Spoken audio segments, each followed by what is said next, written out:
So, I like Lamingtons, and I like Arnott's biscuits.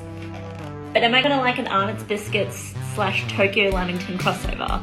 Also, bonus points, it matches my vest, and we love that.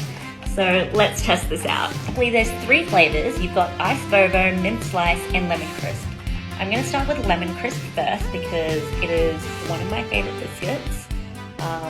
This looks so cute.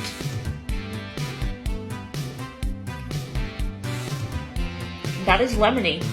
Now these are available for a limited time for the month of October from the 1st, I believe, at Tokyo Lamington in Newtown and Tokyo Lamington in Carlton. Now we've got Mint Slice, and I know that chocolate is a fan favorite, so let's test this out. It's a little bit melted. I'm gonna get chocolate all over me.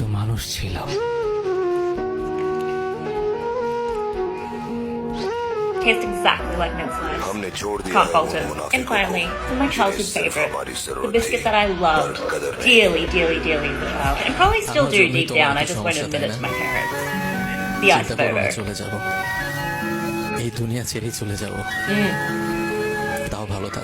The coconut, the raspberry, I think it's raspberry. Strawberry. I'm not sure what flavor it is. But you know, the middle section of the Ice Bobo biscuit, that part. Chef's kiss. That is hands down the most delicious Lamington I've ever had in my entire life.